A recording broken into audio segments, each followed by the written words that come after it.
Walter, você que é um dos nomes dos sapatos ecológicos no Brasil, eu gostaria de saber assim, como anda o seu trabalho hoje?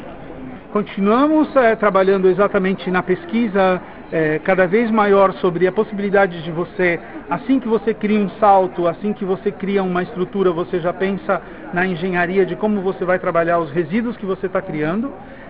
Por exemplo, na última coleção nós criamos um salto de ABS, que é um plástico duro na realidade, mas que ele não me permite fazer saltos muito finos quando ele é reaproveitado. Então, nós criamos com um material novo o salto muito fino e com a sobra desse salto a gente criou a meia pata, porque a meia pata sim eu posso trabalhar por causa da estrutura da base. Eu trabalhei junto com engenheiros químicos e com engenheiros de produto para chegar nesse esquema e nessa ideia compacta de que ao mesmo tempo que você produz, você já aproveita o resíduo daquilo que você está produzindo. Parece meio louco, mas é absolutamente possível. Então a gente continua influenciado por essa ideia de que nós podemos, por exemplo, se eu uso couro com cromo que não é reaproveitável, né? O cromo ainda nós não temos como reutilizá-lo, é uma matéria que agride a natureza. Como é que eu posso criar um cinto cheio de pequenos detalhes que eu uso do recorte das peles que eu cortei o sapato? Então é sempre olhando não só para o produto, mas o descarte daquela matéria, como é que eu posso reutilizar isso novamente. Então, olhando a moda como um todo, você acredita que no Brasil hoje há um crescimento da moda sustentável, da moda ecológica?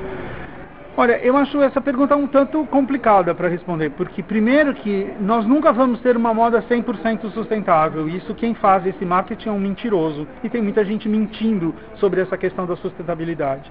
Então, é muito perigoso esse sistema, porque a gente não tem ainda uma forma de usar o produto, transformar isso usar um insumo, transformar isso num produto, utilizar ele como consumidor e devolver ele para a indústria reutilizá-lo novamente. A gente ainda não tem essa engenharia maluca. No futuro pode ser que a gente até tenha, mas nesse momento o que nós temos em alguns estágios de produção, nós podemos fazer um produto limpo, mas a gente continua usando motoqueiro, a gente continua usando transporte rodoviário, a gente continua usando poluentes, né? Então não dá para falar que o processo todo é limpo. Mas já em alguns locais isso está sendo sanado, como sacolas de plástico, a ideia de que o consumidor entenda que ele às vezes está pagando um pouco mais caro por aquele produto, mas que aquele produto tem sim uma engenharia que o torna um pouco mais caro, mas que beneficia de certa forma em alguma parte, ou a natureza, ou o ser humano, ou a própria indústria como um todo, isso já é válido. Então pensar isso hoje no Brasil é uma tendência? Pensar o nosso futuro enquanto... Olha, eu acabei de voltar da Suécia, por exemplo, e a vida inteira eles tiveram janelas gigantes, porque eles precisam aproveitar o calor do sol e a luz do sol. Então, essa ideia de sustentabilidade ela é muito antiga, e alguns povos, na realidade, usam isso há muitos anos.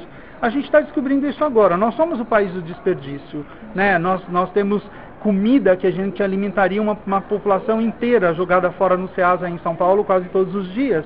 A gente tem lixo por todos esses lugares, nas praias, em qualquer lugar você encontra garrafa de plástico, saco plástico. As pessoas não têm isso ainda enraizado na cultura. Então eu acho que isso só vai acontecer o dia que a cultura conseguir mudar o pensamento das pessoas de que somos descartáveis, de que a vida é descartável, no sentido de descartável não do bem, mas descartável de jogar fora. Então o dia que a gente entender isso e que a gente prestar atenção numa tartaruga onde a barriga dela está cheia de saco plástico, essa imagem chocante, na realidade, vai fazer com que as pessoas percebam a importância de ser simples, na sua casa, separar o que é seco, o que é orgânico. Isso já é, no cotidiano, eu diria, como eu sempre brinco, budista fazer.